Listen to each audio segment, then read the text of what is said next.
He runs one of the biggest cities in the United States, and the thing he hears most often from people on the street, Mayor, you couldn't pay me enough to do your job. Joining me now in our studio is Philadelphia's Mayor Michael Nutter. Mr. Mayor, welcome to Bloomberg. Good to see you, sir. Thanks I would imagine that in this type of situation where you have the economy moving in fits and starts, a lot of people wouldn't want your job. The problems that the city of Philadelphia has faced since you took office, has it been a little bit more expansive than you initially thought? And was it something that got even harder after what happened with Lehman a couple of years ago? Well, certainly none of us could have anticipated this incredible recession that hit Philadelphia, New York, and every other city across the country. So I came into office in January of 2008.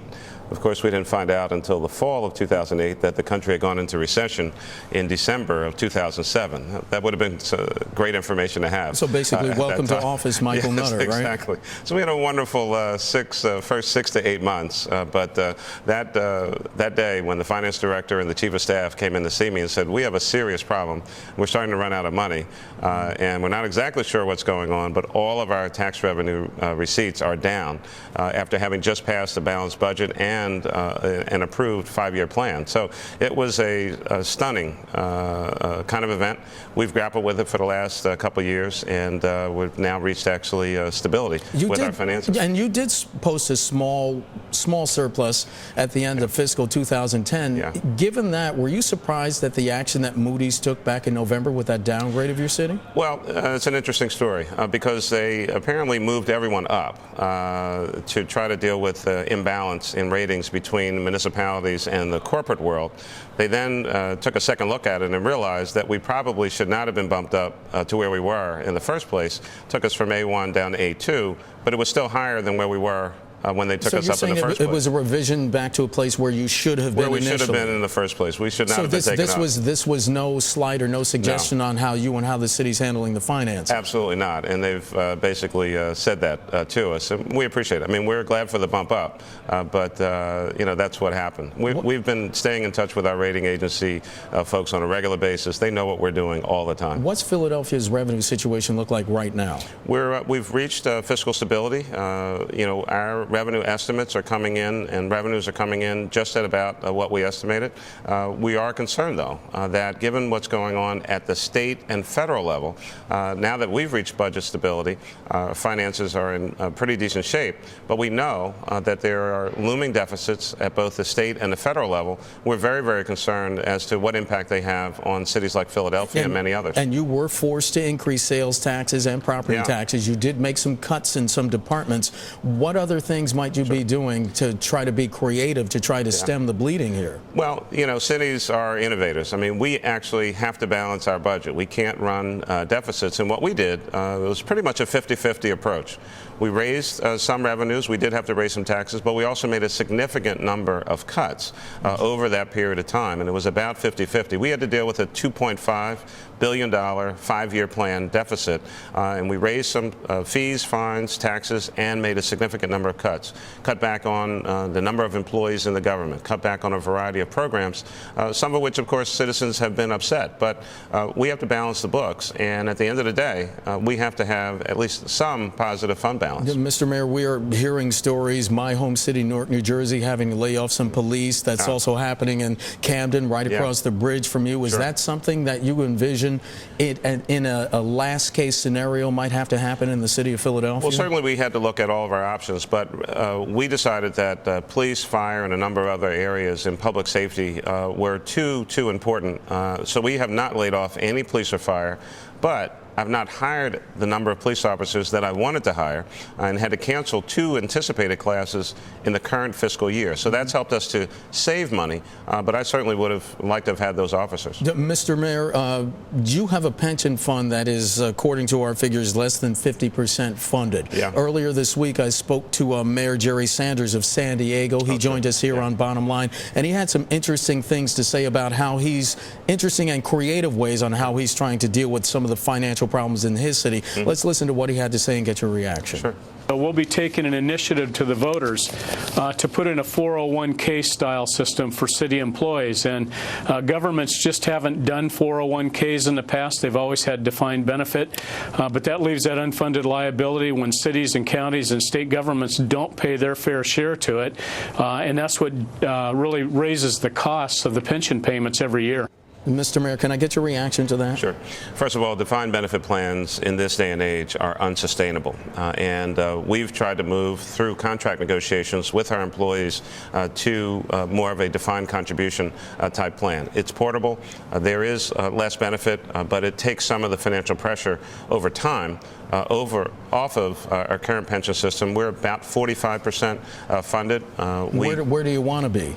Oh, we'd love to be up in the 70, 80 range. I mean, we have more retirees now than we have current employees, and all of those obligations are out there for a system that is only 45% funded. We cannot continue with the kind of system that we have, and we're trying through negotiation to get more of a hybrid or onto a defined contribution plan. Bloomberg News reporting back in November that your city met with some turnaround firms to try to get a sense of where you might be able to make some cuts. I would imagine cuts that were less draconian than might be envisioned going forward. What can you tell us about that? Well, when you're faced with the kind of situation that our city was faced with and many others across the country, again, as I mentioned earlier, it is all about innovation. It's about looking at things in very, very different ways.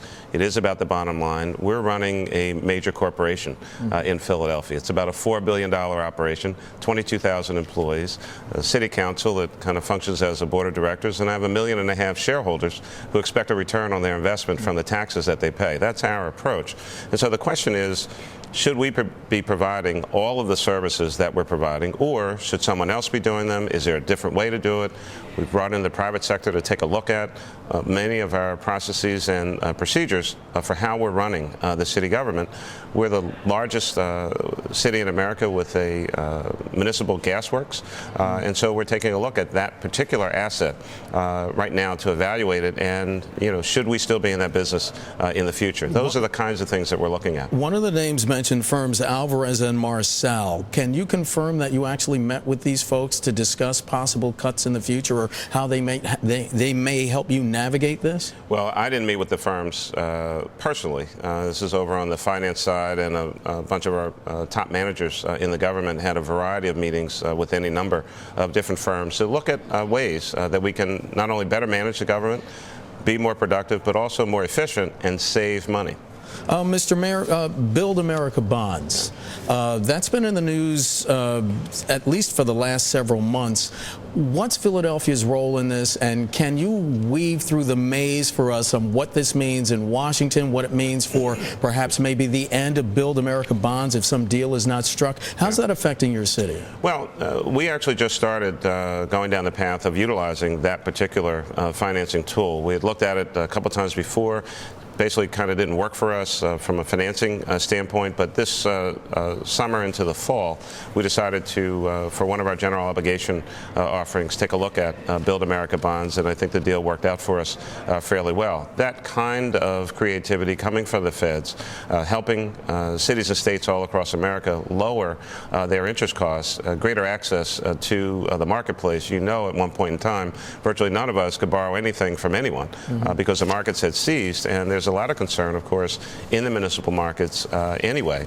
So I'd be very concerned if that particular financing mechanism went away. Was there a problem with the sale of Build America bonds in Philadelphia? Did something happen where they weren't sold? There were some reports concerning that? Yeah, I don't think we had really much of a problem in that regard. For us, it was really kind of looking at it, how do the interest costs line up and the debt service on them, and how does that fit in with our overall financial picture. And earlier on, we had taken a look at it, decided not to go that route in the more traditional municipal markets, but this most recent offering, we decided to go down that particular path. Mr. Mayor, you quoted Thomas Friedman in a speech recently. Yeah. He said in the New York Times, "America, while often paralyzed from the top down, is alive from bottom up." Yeah. What struck you about that line? It's that cities and executives in cities and counties, metro areas, we have to do certain things things.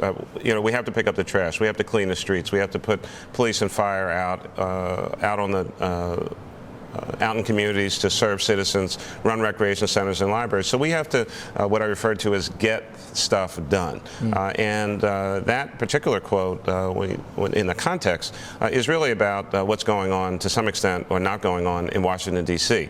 Obviously, there was a big breakthrough just earlier this week, but for the most part, many of us see a whole lot of talk, a whole lot of gridlock, a whole lot of fighting, and political point scoring and posturing. We can't get away with that for the most part in local government. We have to get things done. Mr. Mayor, might I ask you in our final few seconds, the president's compromise with the Republicans on the Bush-era tax cuts. How do you feel about that? I support what the president did. When you look at the larger picture, 18 million Americans on the verge of possibly losing their unemployment insurance, 73,000 people unemployed in Philadelphia, 18,000 of whom would have lost those benefits.